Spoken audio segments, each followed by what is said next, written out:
July 19th, 2026. MetLife Stadium in East Rutherford, New Jersey. Spain just defeated Argentina 1-0 in extra time to win the World Cup. Ferran Torres scored in the 106th minute. 80,663 fans witnessed it live. But that final wasn't just the end of a tournament.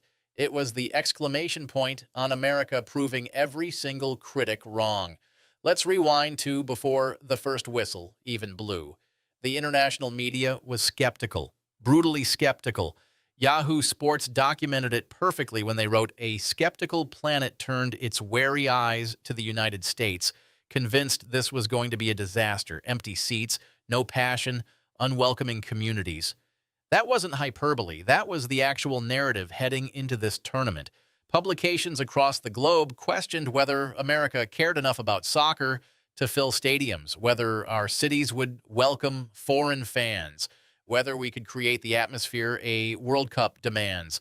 Early reports seemed to confirm those fears. During the group stage in June, there were concerns about empty seats at certain venues. Hotel demand in some host cities wasn't meeting projections.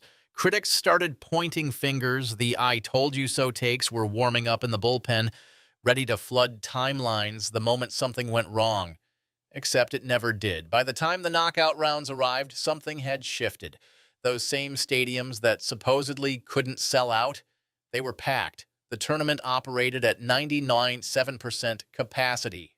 Let me repeat that. Across 104 matches, spanning multiple cities, different time zones, varying climates and cultures, America maintained 99% stadium capacity. The average attendance per match was over 65,000 fans. That's not just good.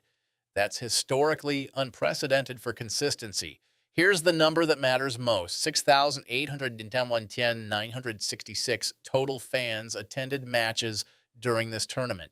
That's not a typo. Nearly 7 million people showed up to watch in person.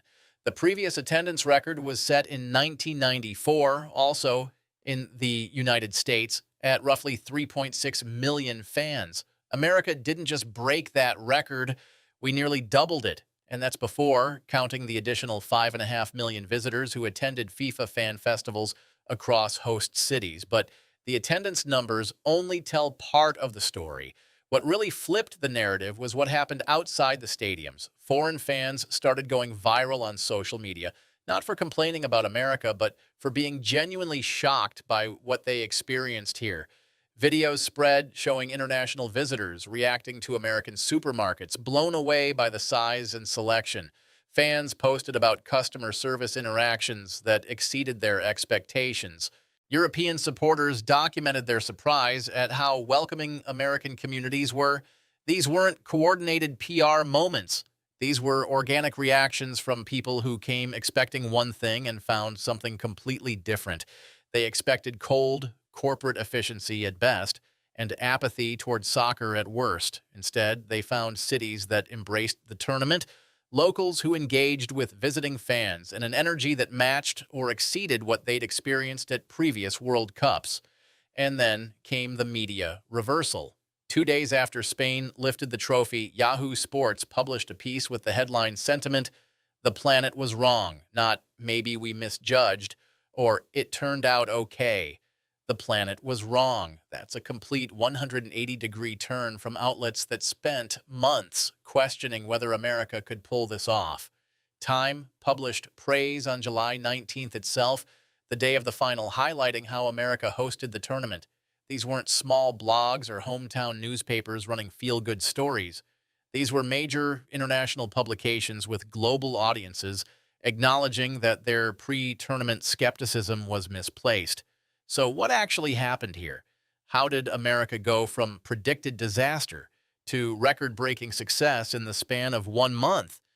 First, the infrastructure was there. Critics underestimated how ready American cities were to host. We have the stadiums, we have the hotels, we have the transportation networks. These aren't purpose-built venues that sit empty after the tournament. These are NFL stadiums that host massive crowds every single week during football season. MetLife Stadium didn't need to prove it could handle 80,000 fans. It does that routinely for Giants and Jets games. What was different was the international audience discovering that fact in real time. Second, Americans showed up.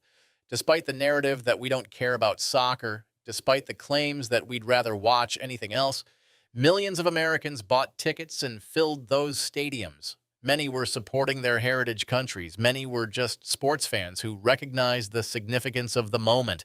Either way, they came. They were loud. They created atmosphere. Third, the international fans who traveled here became unexpected ambassadors. When European supporters post videos praising American hospitality, when South American fans document positive interactions in host cities, that cuts through media skepticism faster than any press release ever could. User-generated content from actual visitors carried more weight than official FIFA statements.